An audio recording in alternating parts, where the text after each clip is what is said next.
So this is a talk on chapters 2 and chapters 9, which are the health determinants, measurements, and trends, and chapter 9 is women's health. So here's our overview. We're going to talk about what the determinants of health are. We're going to talk about the key terms for measuring health status, which becomes very important for you to think about for the rest of understanding the rest of the chapters. And then we're going to talk about the leading risk factors for women's health. So it's important to measure health status because we want to understand the factors that are influencing health status. Which factors have the most influence on our health, on the health of our community? And then we want to know the indicators used to measure health status. Because we have countries of such different size, public health science, epidemiology, has determined formulas that allow us to compare health in the United States, a large developed country, with the health status of a small developing country like Bolivia. When we talk about rates of health, we can compare them because of these formulas. So first we're going to talk about the determinants of health, and these are the interconnected factors that determine an individual's health. They include personal and inborn features, they include social factors, and they include environmental factors. And so public health nurses can have an impact mostly on lifestyle behaviors of the determinants of health, but also in working with policy and working with neighborhoods to change environment. This is a look at the determinants of health. And so in the right section under biology, we see that lifestyle, meaning are people smoking? Are people using drugs? Are people getting exercise? Are they getting their immunizations? We also talk about their genetic makeup. And we know that some people are at higher risk for cardiac disease. We know that genetics plays a role in our health status. And then behavioral as well. Again, lifestyle and behavioral. Are people doing risky, doing risky behaviors that affect their biology, such as the smoking and the drinking? Are they having behavioral issues of mental health that affects their health status? And then we see the social factors. Are they isolated? What is their economic status, their educational status? All of those have an effect on the determinants of health. And then their environment. Is there poor air quality? Are there disasters? Is there war? Is there crowded living conditions, poor living conditions, toxic agents in the environment? And so these are things that determine our health. So public health nurses do a community assessment. Again, they assess so that they can plan, implement, and evaluate the nursing process. But they will go out and they'll look at the demographics of the population. Demographics being what's the makeup of men to women, what are the age groups, what are the percentages of age groups, what is the education level, what is the socioeconomic status, what is the housing like. They look at the services that people have. Are there primary care physicians? Are there dentists? Are there nurse practitioners? Is there mental health facilities? Is there trash pickup? And then we look at the environment. What is the air quality? What is the water quality? Is there lead in the paint in the homes? Things like that. And we look at the strengths of a community. Do they work together? Do they have a watch? Do they have a strong socioeconomic base so that there's taxes so that schools can be stronger?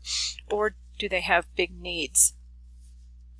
And then we gather this data and we do key informant interviews, which means we are interviewing people from the community to tell us about the community.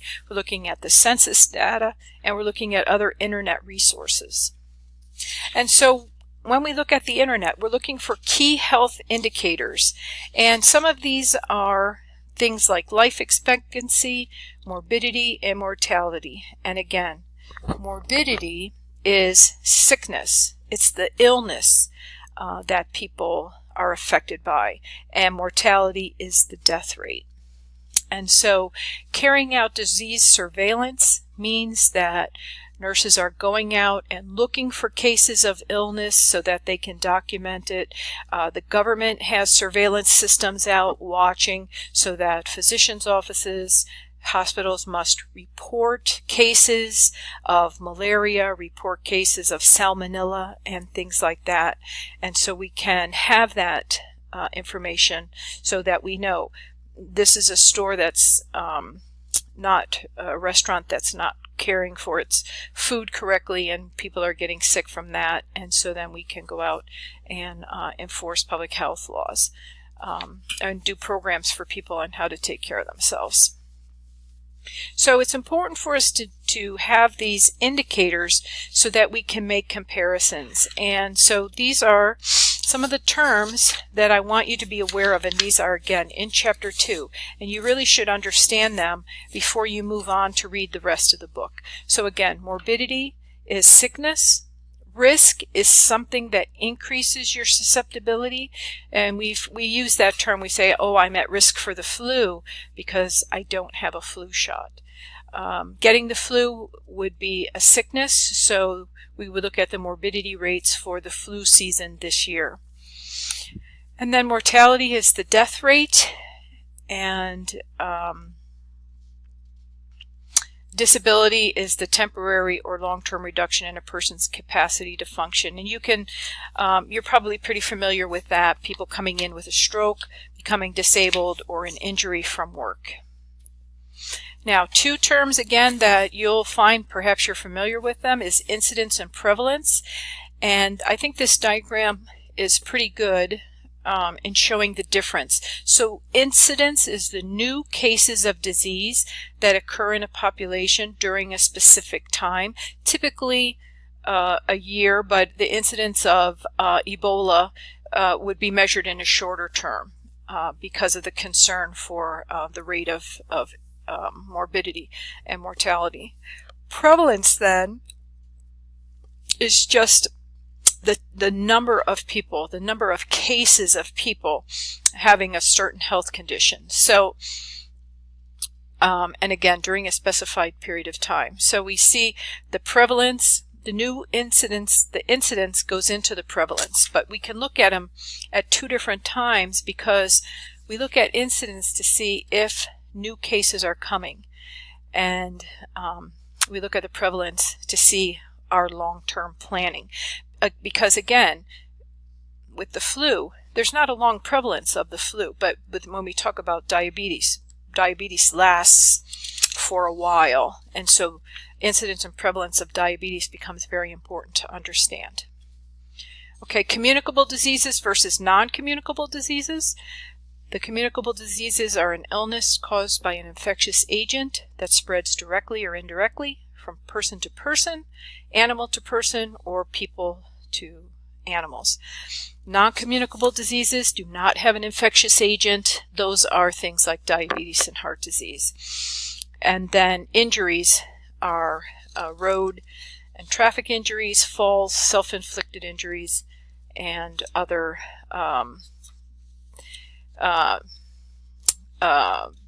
injuries that affect the body.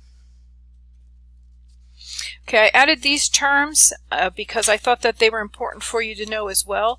Endemic, epidemic, and pandemic. And endemic are cases of a disease that are always present in a population. So HIV is endemic in Philadelphia in the United States. There are always cases of HIV. TB is also endemic in our population. Now, an epidemic is when we have a sudden increase in the number of cases of an infectious disease. So we might have an epidemic of the flu. We might have a flu epidemic. We might have a salmonella epidemic if a farm didn't wash the lettuce well and people who were eating that were becoming sick. So we have a really rapid increase in the number of cases. And then we have a pandemic when we have an infectious disease that is having outbreaks in several countries. And we often talk about a flu pandemic when we see it in the United States, in England, in Europe, or we see it in the below the equator, as several countries at the same time. This is a term I want you to get used to because this is throughout the book, the daily. It's a measure of the burden of a disease. And so it's the measure of the losses to a community due to premature death and disability. And so if you have war, you are going to have a large daily. You're going to have this loss of life and meaning that a person is no longer productive in that society. Their life is lost. Then we have losses in the community. So I want you to concentrate on that in Chapter 2 so that you understand this term. Now we're going to switch to women's health, which is Chapter 9. And I just want to mention some things about women. Women face a unique health problem. Poor health of women can have enormous consequences on society because women typically take care of the children, take care of the home, keep things organized, get children off to school, and when mother is missing, we can have difficulties in a community. We have these social determinants of health, the factors in society that are affecting women's health. We know that some societies prefer males, and there's female genocide, infanticide. We know that sometimes in some cultures, young female children are not fed as well as the male children, thinking that the male children will be more productive and bring in more money to the family. Women can have low social status, can suffer from physical and sexual abuse as well as depression. And some of their environmental factors is they're in their homes with smoke, and they suffer from respiratory disease. They may get the last serving of things and may be undernourished because of that. The burden of health for females, the dailies, women are losing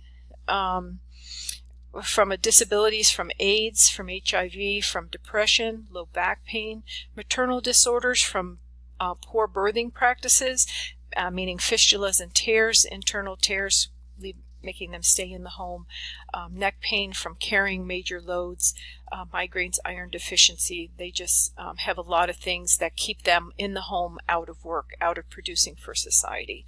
And then we have